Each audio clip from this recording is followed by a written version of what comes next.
nggak menganggap itu penting gitu loh. Ini mungkin istilahnya ini ya, kemampuan kepala sekolah gitu ya, kesadaran kepala sekolah dan kemampuan sekolah untuk memahami bahwa TIK penting itu yang kurang gitu loh. Ini yang nggak benar gitu loh ya. Bahkan sekarang ada namanya lab multimedia barangkali ya. Jadi lab bahasa dengan TIK jadi satu menjadi lab multimedia. Jadi nggak ada lagi lab bahasa ya, lab TIK juga nggak ada lagi, tapi namanya lab multimedia.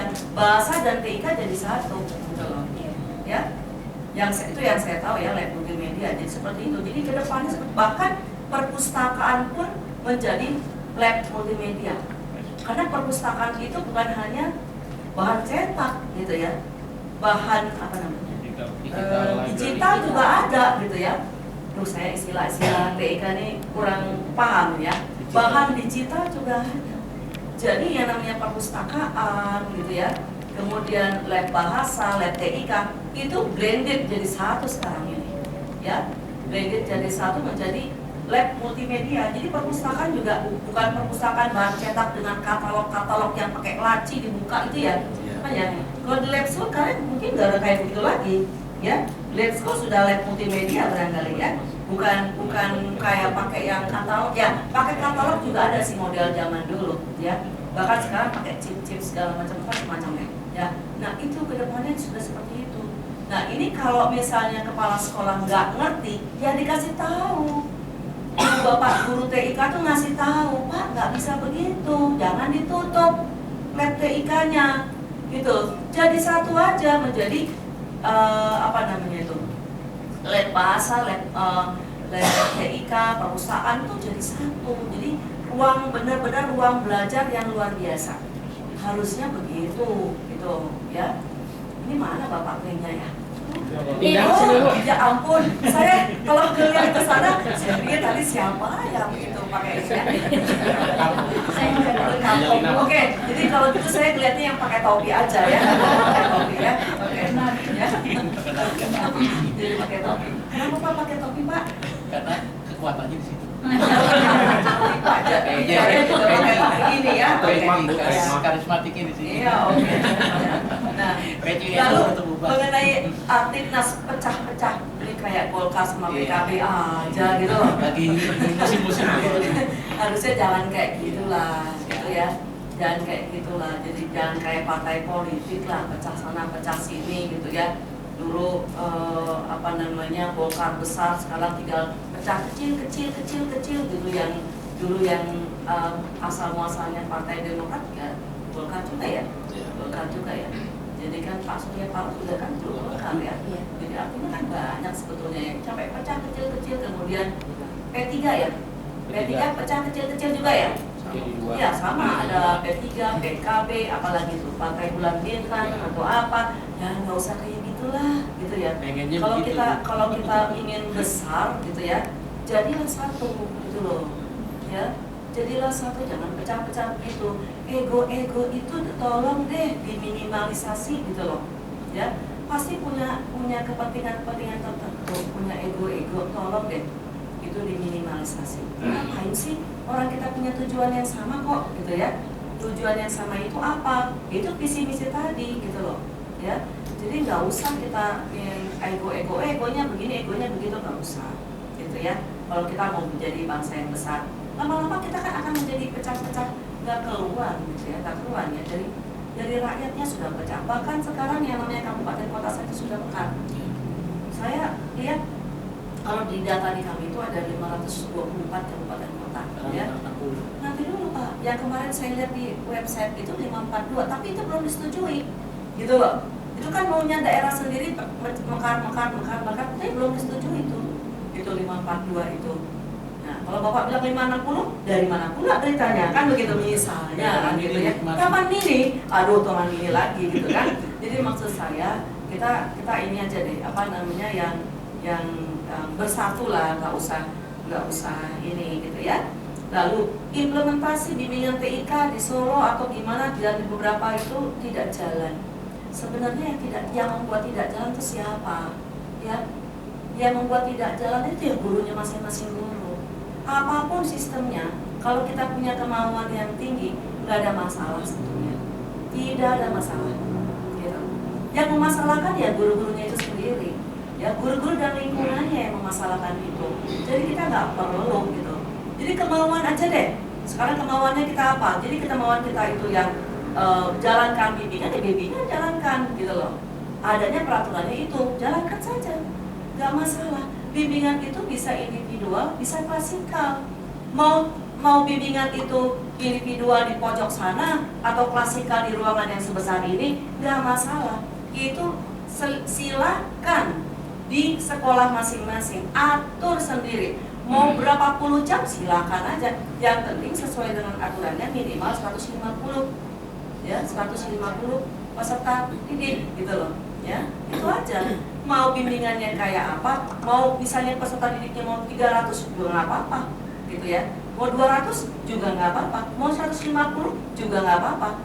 Ya tapi ingat berapa kondisi, bagaimana dengan kondisi guru di sekolah kita, bagaimana kondisi jumlah siswa di sekolah kita, itu aja ya, diatur sendiri oleh kepala sekolah sebagai manajer, sebagai leader gitu ya, sesuai dengan prinsip school based management gitu ya, manajemen berbasis sekolah, diatur sendiri. Kami tidak mengatur itu gitu, kami tidak mengatur itu. Silahkan atur sendiri, atau individual mau klasikal, atur sendiri di dalam sekolahnya ya. Nah, bimbingan konseling juga begitu, nyodok-nyodok ingin masuk kurikulum, nyodok-nyodok nggak ada dalam struktur program kurikulum. Bimbingan konseling juga nggak ada gitu. Kemarin juga kami baru dari Jogja berhadapan dengan guru-guru bimbingan konseling, sama gitu. Silakan atur sendiri, mau atur di mana, di kelas mana, di ruang mana, atur sendiri. Kami tidak mengatur itu ya. Kemudian Pak Simon,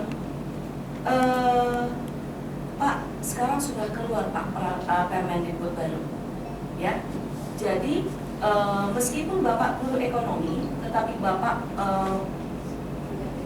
bersertifikat pendidik TIK, ya, bersertifikat pendidik TIK, Bapak boleh membimbing TIK Pak, gitu, ya. Sudah keluar ini Pak. Tahan dulu. Tidak ada masalah. Permendikbud nomor 45 tahun 2015 ya, baru. Ini baru saja nih kami dapat kita informasi ini ya dari teman-teman. 45 2015 ini ya. Berapa? Batasan Bukan ini ya, tentang perubahan. Nanti dulu, jangan bilang gitu dulu, sebentar. Cek dulu. Ya, sebentar, apa? Oke. Judulnya adalah Peraturan Menteri Pendidikan dan Kebudayaan Republik Indonesia Nomor 45 Tahun 2015 tentang perubahan atas Peraturan Menteri Pendidikan dan Kebudayaan Republik Indonesia Nomor 68 Tahun 14 tentang peran guru teknologi informasi dan komunikasi dan guru keterampilan komputer dan pengelolaan informasi dalam implementasi kurikulum 2013. Kurikulum 2013 loh ya, bukan kurikulum 2006 ya. Nah, ada beberapa ketentuan dalam Permendikbud nomor 68 tahun 2014 tentang peran guru TIK dan KKPI ya dalam implementasi kurikulum 2013. Kemudian di sini tetap guru TIK itu wajib memiliki kualifikasi akademik sekurang-kurangnya S1 atau D4 ya dalam bidang TIK dan atau memiliki sertifikat pendidik dalam bidang TIK atau KKPI ya. Oke. Lalu guru TIK yang tidak memiliki kualifikasi akademik S1 atau D4 dalam bidang TIK atau KKPI ya yang diperoleh sebelum tetapi memiliki sertifikat pendidik dalam bidang TIK atau KKPI yang diperoleh sebelum tahun 2015 sertifikatnya ya tetap membimbing peserta didik sesuai dengan sertifikat pendidiknya. Oke, jadi Bapak berhak untuk itu. Jadi tunjangan profesinya nggak ada masalah Pak. Tapi kalau sekarang Bapak sedang S2 ya nggak apa-apa, lanjutkan saja. Itu kan lumayan Pak ya. Bapak PNS atau bukan PNS Pak? Bukan PNS, guru swasta. Bukan PNS. Nah, kalau Bapak bukan PNS, nanti Bapak sudah lebih dari 20 tahun sebagai guru tetap yayasan atau tidak? Hampir nyaris. Ya? Nyaris. Oh, nyaris ya, nyaris. Karena hitungannya kalau sudah 20 tahun atau di atas 20 tahun, nanti bisa diperhitungkan gitu Pak. Nah sekarang ya, kaitannya dengan Bapak in passing ya, saya menjawab in passing dari Bapak ya. Bapak tahun yayasan sebagai guru tetap yayasan tahun berapa? 2002. Oh 2002, bukan 91 ya? 91 itu kan saya putus Bu. Honorer. Enggak putus. Jadi putus. Oke. Nah, jadi tidak bersama. Ya. Ya, putus itu ini saya tuliskan lagi juri di bidang yang lain. Oke. Yayasan lain. Oke. Ya, jadi kalau putus-putus itu nggak bisa kami hitung Pak ya. Jadi yang full aja itu 2002 Pak ya. Nah, ketika 2002 itu kemudian 2010 Bapak mengirimkan. Ya. Mengirimkan kemana Pak? Berkasih ke Dinas Kota Tangerang. Dinas Kota Tangerang. Ya, gini ya Pak ya. Memang sebetulnya itu cukup pengantar saja dari dinasnya, gitu ya, pengantar saja dari dinasnya. Kemudian Bapak saat ini karena Bapak guru SMA, ya, Bapak kirimkan ke kantor kami melalui PO Box saja, ya. PO Box berapa ya? Sebentar saya lihat, saya cek dulu Pak, PO Box berapa?